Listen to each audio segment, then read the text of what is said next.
Hi, welcome back to another episode of Ask the Doulas. I am Alyssa, co-owner and postpartum doula at Gold Coast, and today we are talking to Cindy again from Cindy Suds. Hey, how are you? You're welcome. Thank you. So I read a blog, it's probably been at least 2 or 3 weeks ago now, of some really tough stuff that you went through about 4 weeks ago. Yeah. Can you tell our listeners a little bit about what happened and then what you went through emotionally and mentally after this stuff kind of hit you pretty hard? Sure, yeah. Well, I have one of my friends that I've been friends with for, 20 years or so.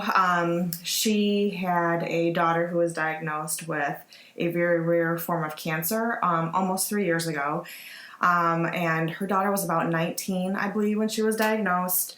They didn't quite exactly know what kind of cancer it was initially, just because it was a rare form of Ewing sarcoma, which is a rare cancer to begin with, but it had a very rare presentation for her. So, and what does that mean? So for Ewing sarcoma, it's a childhood cancer that usually develops in the bones, and it's usually like the femur, like the leg bones, or sometimes the pelvis bones. Okay. But for her, it started in soft tissue. It started in her uterus, and so her presenting symptom was heavy periods.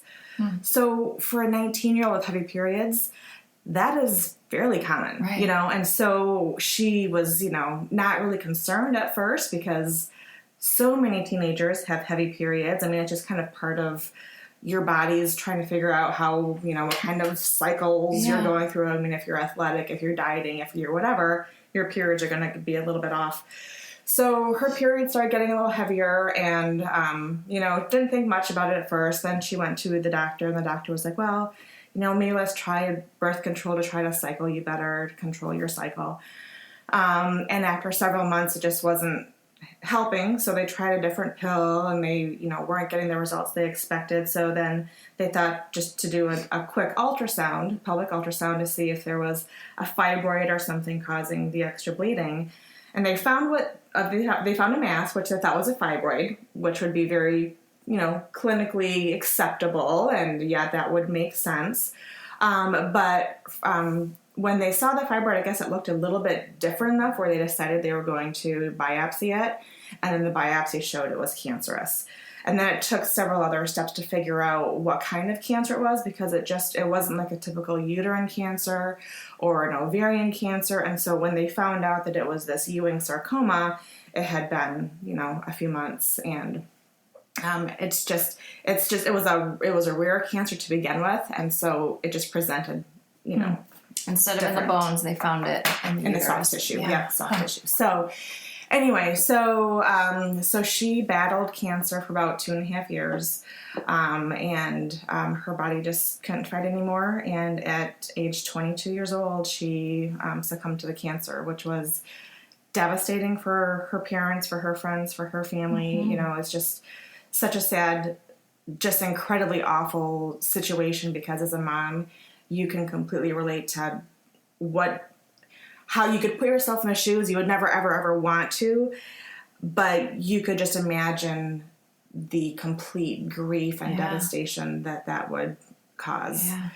So, we kind of knew it was coming, just because we would get little updates and stuff that, she's really not responding to this medicine or that medicine. And we've called in hospice, and, we could kind of see the progression, but it didn't really sink in until you got that final text, that she had passed, because you kept thinking, she's 22, she's young, she's vibrant, she's got all this life ahead of her. And it just didn't seem like it was actually really gonna take her life. It was just very hard to wrap your head around. Yeah. So anyway, that was 4 weeks ago yesterday. And it was just kind of really rocked our friend group. And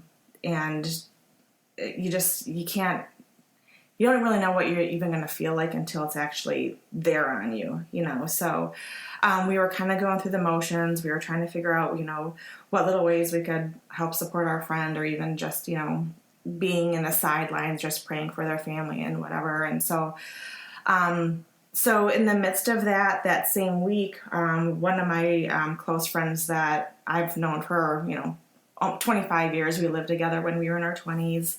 We've known each other forever. She had been diagnosed with leukemia about a year ago, and had gone through the treatment, had gone through a stem cell transplant. Things seemed to be going great. She had great energy. She was really starting to look and feel completely normal. And that same week that my friend's daughter Kate had died, I got a text from my friend, and she said, "I need to tell you my cancer's back. We're leaving tomorrow for Texas." So, boom. Yeah. Sorry. You just don't know when something like that hits you, how you're going to react. And for me, besides being so sad for my friend and for her family, as a mom, you just start thinking through all these things. What if she has to leave her kids? This is now my adult friend. If she passes, she's leaving behind teenagers and a 9-year-old. What is her new normal going to be now? What is this all? How is this new chapter, this new season going to look? And so I just really felt like I shut down, for about 2 to 3 weeks. I had a very, very hard time, just with normal activities, because nothing is normal anymore. My friend's family is still struggling. Obviously, they're in Texas getting treatment, and her kids have been kind of back and forth, and her kids are there right now with her husband, and her 9-year-old are staying down there in Texas. And it was one of those times, I guess, in life where you really realize that, we're not in control. And it kind of hit me in a way that I didn't expect it to hit me.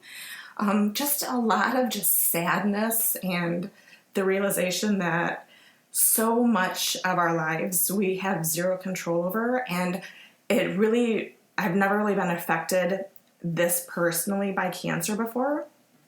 And so, you hear people talk about, cancer sucks, this or that, but man, when it really affects close friends and their family members, it just is so eye-opening how pervasive cancer is in our communities, and how it is so indiscriminate for who it's going to attack. And you can lead a super, super healthy life, and it can get you. You can lead a really unhealthy life, and it can get you. You can be rich, you can be poor, you can live in a great community, you can live in a poor community. It's so indiscriminate, and it is so everywhere. And I think that realization of there's this uncertainty that just really kind of hit me hard when this news came about a month ago now. And so for me personally, I just went through like a little mini depression, and for me to do any work, for me to do anything that was housework, I couldn't bring myself to do it because it felt so inconsequential, so minuscule to what my friends were going through, that it seemed completely pointless to do the normal routines because their lives were completely shattered. And so it was a very interesting, yet I think healthy in a way, because I think when you can empathize and sympathize with people, I think that is sometimes the only way that you can really reach out to someone who's hurting, is if you are there at least with them and you can help them, just so that I think if you're hurting with them, I think you don't even have to say any words. You're there with them. It's, I don't know, grief is such a weird thing. It's such a individual thing, and everybody grieves differently. So it was just, it's just been a very interesting, sad, heavy kind of a last month. And I just now feel like I'm kind of starting to come out of this little hole that I dug myself into. Well, and I don't know if it was in your blog or if we were talking and you told me that you had a friend, I think it was in your blog, a friend actually say to you, well, what are you talking about? You know, your business doesn't have to stop. What you're doing for people, you're trying to eliminate some of, right, you know, screw cancer, right? Right. But that's why you're doing what you're doing. Yeah, and that kind of started to get you out of the funk. Exactly. A little bit. Yeah, and that was something that I had dug myself in so much to this hole that it took my friend to say, well, wait a minute. Yeah, cancer does suck. And she actually has a parent who has cancer, and her in-laws have both passed away of cancer. So she is very uniquely tied into the grief of cancer herself.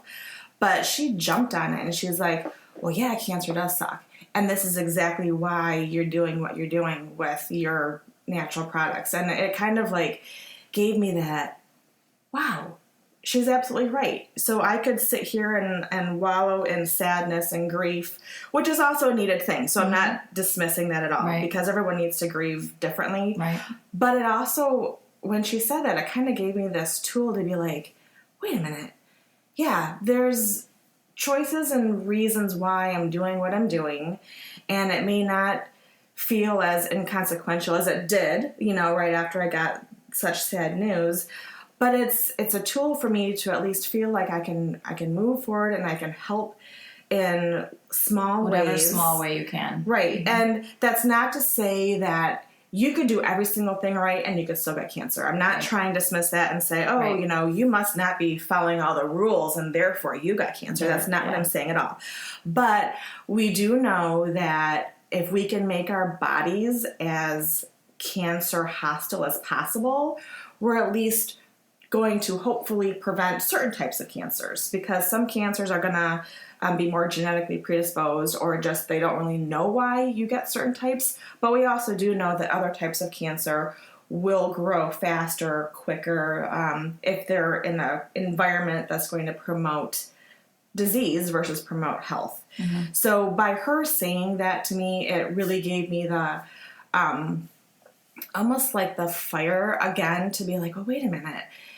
What I am doing is helping, and it is giving people options. If you're trying to be as healthy as possible, you're going to choose products that are chemical free, that don't contain a lot of these chemicals that are known carcinogenics, that are just kind of pervasive throughout the bath and body realm out there, because they're cheap, or they provide a quality that's a cheaper quality that you could get versus a more expensive plant that you're using in your products. But so it did give me that fire to be like, yeah, you know, there's amongst the sadness and grief and pain, there are little steps that we can do individually to promote wellness and to promote health. And I feel like I've got my little corner where I can use Cindy Suds to at least offer families a chemical-free option for bath and body needs. And so that I've kind of had to keep grasping back to that to remind myself, this is why I'm doing what I'm doing. This is why I'm doing it. So whereas it started out when the reason I started Cindy Suds was because one of my sons had really bad skin issues, bad eczema, super dry skin. I feel like 10 years later, I've got this renewed fire to be like, well, wait a minute. Yeah, this is what started me, the skin issues. And now the cancer is like, I feel like that is like this newfound fire in my soul that I can use this sadness and this, the grief that I've experienced with my friends, and use that more as a fire to move on and to continue offering products that are safe, just so that we have alternative choices instead of the sea of chemical-laden products that are out there that I'm not saying will cause cancer, but I'm saying we do know that there are so many things that are bad for our bodies, that why not try to eliminate as much as possible so that you're trying to at least start out on as best of a footing as you can, because cancer does not pick and choose its victims. And so if you can create a healthier, hostile cancer environment in your body, you're better off starting there than you are 2 steps backwards where you do have those chemicals in your system. Right. So kind of a big like mind shift, philosophy shift, heart shift has occurred over this last month. And it's just, it's been a learning month for me, I feel like. Thank you for sharing, first of you're all. But I'm glad that you're finding that new fire, and you can still be, a great friend to your friends. Yeah. Well, thank you for sharing. We'll have Cindy on again soon. If you have any questions for her, you can find her on her website. You want to share your info? Sure. You can reach me. My website is www.cindysuds.com. There's a link to get a hold of me directly from the website. You can also email me directly at cindy@cindysuds.com. And if you have any insight into just what we talked about today, or if you want to share your story, I just feel like we can all be connected in the stories that we share and in how we support each other through those. Absolutely. Well, thank you so much. As always, you can find us at goldcoastdoulas.com, and feel free to email us as well if you have any comments about the story today. info@goldcoastdoulas.com. Thank you.